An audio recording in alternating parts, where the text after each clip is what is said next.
Hey, what's going on, guys? This is Chubstuff from TrickedOutGames, and in today's video we're going to be talking about why we need TranZit Remastered in Call of Duty Black Ops 4, or whatever Treyarch's next 2018 Call of Duty game is going to be. Because in case you've been living under a rock, TranZit is known as the worst Treyarch Zombies made map ever created. It just has a ton of problems. It's kind of come out more recently that it was very rushed in development. So in today's video, we're going to be giving the top 5 improvements that could be made in the remaster to make it an enjoyable experience and not a piece of crap. I personally believe that this is the most important remaster we need to get in the next game, because Mob of the Dead, as much as people want a remaster, it's already a good map. You know, it'd be nice to have an improved graphics version on the new engine and stuff, but TranZit is a terrible map, and if they remaster it, would give them the opportunity to fix it. Which I think is very important. So anyway, let's get into these 5 reasons. So number 5.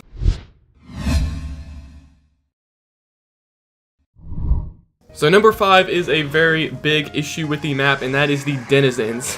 These guys will just jump on you constantly when you're in the fog, and it basically makes the fog untravelable, if that's a word. You can't travel through it at all. So I think what they need to do in the remaster is just to reduce them to where they're not constantly popping up on your head. You know, a lot of people want them removed completely, but I really don't think that should be done, because the whole idea of the map, I remember before it came out, they were kind of promoting this idea of the different pros and cons of traveling along the map. So riding the bus is supposed to have its pros and cons, and then traveling through the fog is supposed to have its pros and cons.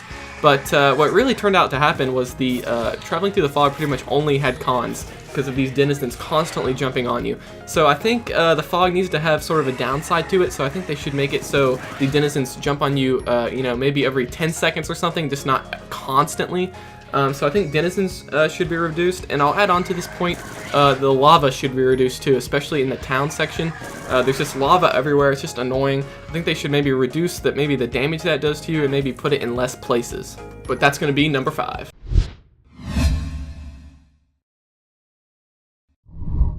Alright, so number 4 is a complaint, especially from solo players like myself, and that is the Pac Punch machine. Make the Pac Punch machine easier to access. So currently what you have to do is you have to go to the power station, which is in one section of the map. You have to put down a turbine there, which will power up the power station, and which will then open up the Pac Punch door on a whole other section of the map in town, and then you can access Pac Punch. Now the problem with this on solo is you can put the turbine down, and then you can kind of be on your way to town to get to the Pac Punch, but the turbine can get destroyed by a zombie that you don't even know about while you're making your way over there. So by the time you finally get to town, the door is not open. You're like, what the heck?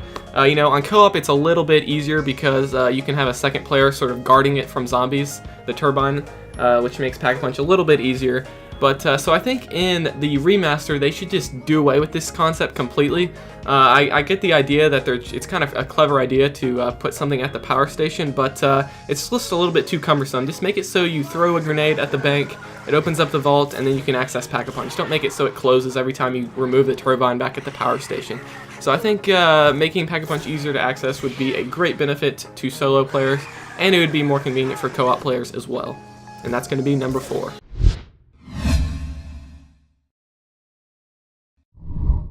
So number 3 is just a small thing I think they should add. I think they should need to add more perks to each sort of section of the map. So right now there's just 1 perk per section, with the exception of Town, which has Stamina Up and Juggernog. I think they could add maybe 2 perks per section, maybe have 3 in Town or something like that. You know, add some of the newer stuff. Add Widow's Wine, add the Wonder Fizz random perk machine. You know, add PhD Flopper and stuff like that, because I personally believe Dolphin Diving will return in the next game. But I think it would be nice to have more perk options. You know, I made a whole video about that. Link to that will be in the description.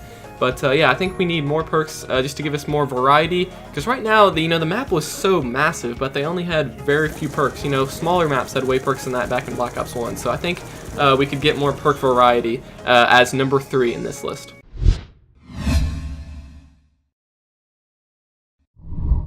Alright, so the number 2 thing is something that would make this map a lot more convenient, and that is to make the bus more controllable and sort of readable in terms of what it's going to do. So what I mean by this is right now the bus kind of has a mind of its own, the little bus driver up there, the little robot guy. It'll kind of drive away from its location whenever it wants. It'll sometimes sort of stay in a location for a while, and other times it'll only stay there for a few seconds and then leave. It's kind of annoying. It's really hard to predict what it's going to do.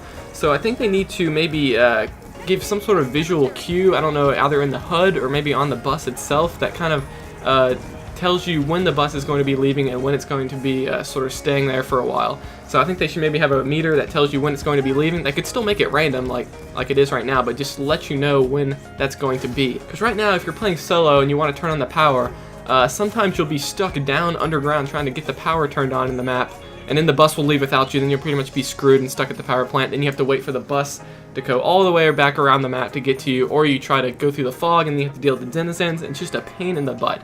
So I think they need to make the bus more controllable in the sense that you can sort of tell where it's going, and maybe even give an option to control the bus, you know. Say once you get into it, maybe push a button to make it go. I don't know if Treyarch would want to do that, but overall, just make the bus more readable in the sense that you can tell what it's going to do next and how long you have until it leaves. And that's going to be number 2.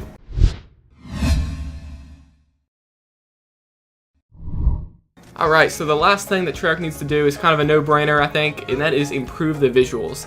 I think TranZit is one of the nastiest, ugly maps they've ever created. The visuals are very bland, it's very dark, of course there's fog covering everything, which I guess they're not supposed to see through the fog, but they can make it look a lot better with today's technology. Even if you remove the fog and look at the map, in theater mode and stuff like that, the map does look very bland. There's not many details on things. Even the Black Ops 1 maps, I think, look more detailed. It must have to do with the scope of this map and how big it is, and they couldn't put as many details in there. But I really think they could improve the visuals, improve the lighting, and really just add more, environmental details within the map to make it look a lot better. Improve the lava, make it really bright and shine, and I think that would go a long way in people's enjoyment of the map. But anyway, that's the top 5 things I think they need to do to improve TranZit if they do a TranZit Remaster in Treyarch's next game, Call of Duty Black Ops 4, whatever it's going to be called. Do you agree with my list? Do you have any other things you think they could improve to make the map better? Tell me in the comments below. I want to read your comments. But like this video if you enjoyed it, subscribe for more videos like this one. We're going to keep pushing out different Coca-Cola jingle videos, then eventually we're going to combine all the jingles into one and just have this awesome video for you guys coming up. So that's coming up on the channel. But anyway, without further ado, I'll see you guys next time. Chub Stuff out.